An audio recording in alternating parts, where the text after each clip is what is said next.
Greetings, ACT specialist. Snoopy and I here to help you review some problems. So we're going to work as a team because some of these problems can be really challenging. So one thing we talked about are combustion reactions, and this is a combustion reaction because, well, a few things. We've got the O2 here making carbon dioxide and H2O, and these three elements are going to be almost always in every combustion reaction. Now there are exceptions, we've seen a few in class where you might make CO instead, or you might not have any carbon here, you might only have hydrogen or nitrogen, but those are more unique cases. So let's think about this. I have 325 grams of butane, C4H10. Okay, and I want to know how many liters of CO2 can I produce. And the reason I care about CO2, as Snoopy will tell you, we're concerned about the environment. Without a good environment, polluting CO2 gas creates a greenhouse effect. It gets really hot on Earth, and so we want to minimize our CO2 effect. Okay, yeah, so that seems reasonable. And so one of the things we want to consider is, okay, we want to use a fuel that does not produce too much carbon dioxide. Alright, well I've got 325 grams of butane, so I'm thinking, 325 grams of butane. That seems like it should go under butane. And remember we have on the top, I use to keep track of my moles, and on the bottom I keep track of my amount. And my amount is often measured in grams, but it could be in liters, like in the case of CO2. So let's think about what I know. I'm going to say green for go. Green for go, we're starting with 325 grams of butane. Okay, so this is what we know, and I know I'm trying to calculate, CO2, specifically liters of CO2. Okay, and I think about this and I'm like, do I know how many grams of C4H, let me put it this way. If I know I have 325 grams of C4H10, do I know how much CO2 I'm making? How many liters? Well, not really. In order to figure out the relationship between these two, CO2 and C4H10, I'm going to have to go through moles. So before I even get started, I've written what I know. I'm actually going to balance the equation. So combustion reactions, again, just from experience, generally balance C's, H's, then O's seems to be pretty good. So I see I have 4 C's here. I go 4 C's here. So I know my C's are balanced, and I see, okay, I've got 10 H's here. I've got 2 H's. If I put a 5 in front, that gives me 10 H's. They cancel out. They balance out, sorry. And now I've got left is my O's. So I know from this I have 2 times 4, that's 8 O's. And I might be tempted to say, oh, there's only one more O, 9 O's, but wait, there's a 5 in front, which means I got to take the 5 times 1. So 5 plus the 8 here, there are 13 O's here. And now I know, okay, there are 13 O's. The only place with O's is here. There's no O's here, no oxygen atoms there. I'm thinking, okay, what times 2 gives me 13? Well, nothing, right? Nothing, whole number wise, but remember we can use decimal relationships, and we're saying, okay, 6.502 is 13. Now if I were to want to, I can multiply everything by 2 to get rid of that decimal if I'm uncomfortable with it. Alright, but I think that's okay. So now I'm ready to actually get started, and before I begin, I know I'm going here, and I want to plan to get there. Okay, so I'm looking at my thing, and I know, well, from grams of C4H10, I can't get to liters of CO2. I've got to get to moles first. I've got to get to moles of C4H10. I need to know how many C4H10 I have, because I know if I have one of these, I have 4 of these. So I can then go from C4H10 to CO2. So let me just label these steps. Step 1, step 2, and then as a final step, let me label these different colors. And as a final step, okay, I can go from, once I know the moles of CO2, I know how to go from moles to liters, right? I know how to do that. So that looks like the steps. So I'm just going to follow my steps. I'm going to say, okay, well, I'm starting with 325 grams of C4H10. I know in my first step, I'm going from grams of C4H10 to moles of C4H10. And I'm thinking, okay, let me cancel all my grams of C4H10. I want to get to my moles of C4H10. And I'm thinking, well, how many grams are in a mole? How do I figure out that relationship's right? The periodic table tells me. So I'm going to grab my periodic table, and my calculator, and I know C on the periodic table is 12.01 times 4 plus 1.008 for hydrogen. That's 1 hydrogen, but I've got 10 hydrogen, so I've got to multiply by 10, and that's going to give me 58.12 grams in 1 mole. So I'm saying, well, I don't know how much are in 325 grams, but I do know in 1 mole there are 58.12 grams. So I can use that to figure out my moles. I know my grams are going to cancel out. Boom, boom. And that's going to give me 5.59. 5.59, 3 sig figs moles of C4H10. Sorry, I'm hurting Snoopy here. All right, so I know I got 5.59 moles of C4H10. Great, that's nice.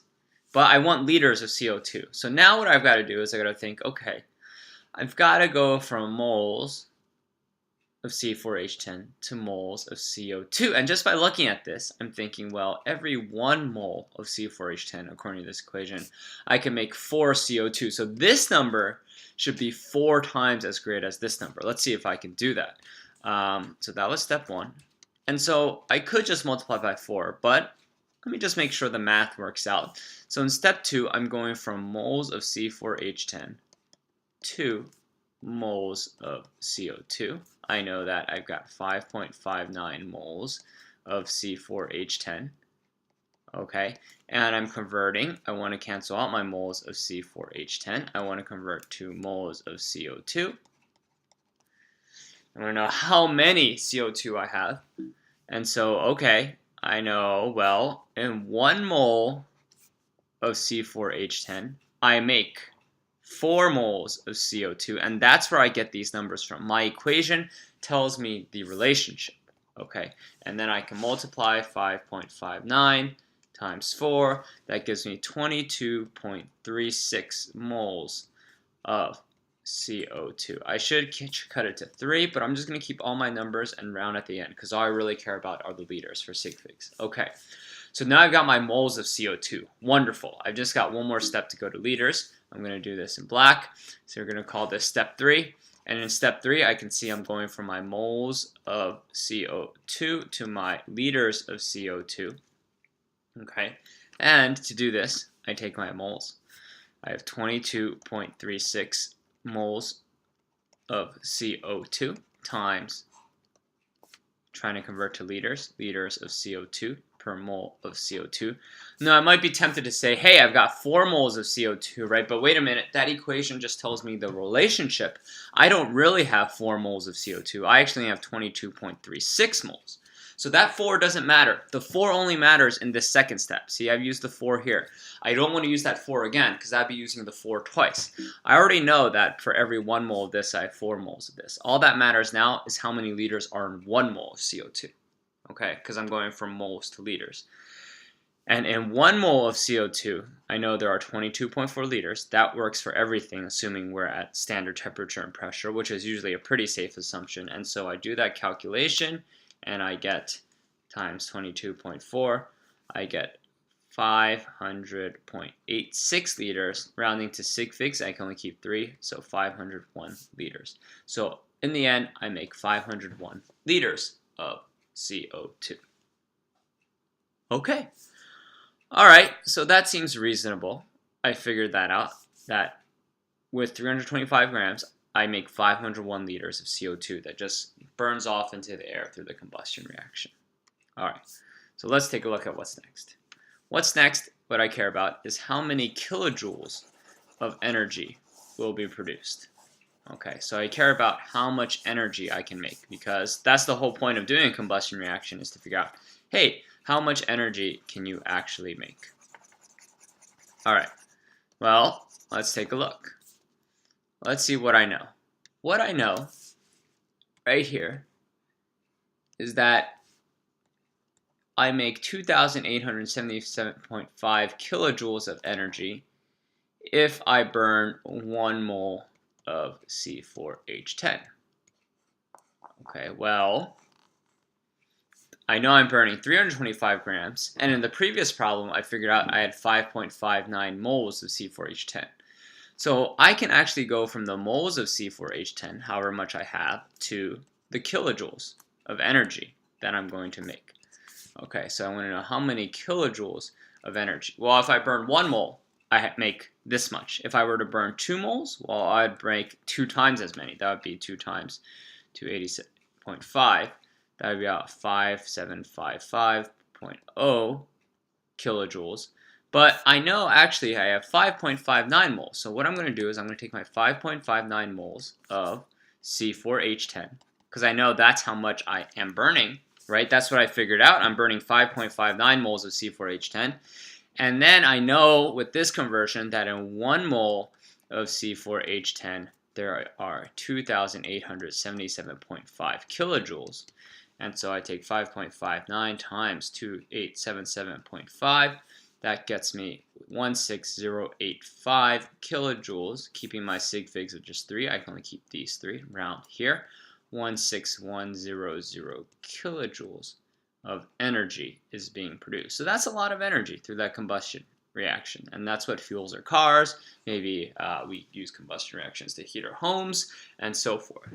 Okay, so to get the energy, I thought about, okay, well, I know for 1 mole, per 1 mole of this, I make this much energy, so all I have to use is my moles and convert 1 step. Great.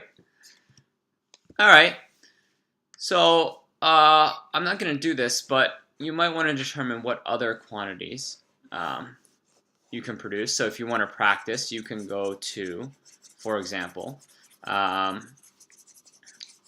you can go to the moles. You can go to the moles of O2, you can figure out the moles of H2O, you can figure out the grams, you can figure out the grams or the liters if you want. I think O2 is a gas, so liters. But I'm just going to focus on the moles here. I know for every 1 mole, I have 6.50, right? So I'm saying for every 1 mole of C4H10, I make 6.5 moles of O2. So if I were to go from moles of C4H10 to O2, well, I actually have 5.59 moles of C4H10 times, well, for every 1 mole of C4H10, I make 6.5 moles of O2. And so I can do that calculation and get 36.335, and same thing. Well, you see the trend. If I have 1 here, this is 5 times as much. So I should just take my 5.59 times 5, and that gives me 27.95 moles. Okay, so then I could, of course, go to grams. So you can try that, and I know that through the periodic table, right? Or if I'm going to liters, I use my molar volume. All right. And one final thing I always like to do is I like to think about, well, what did I actually figure out? Did I actually do anything useful? And in this case, we did. We figured out that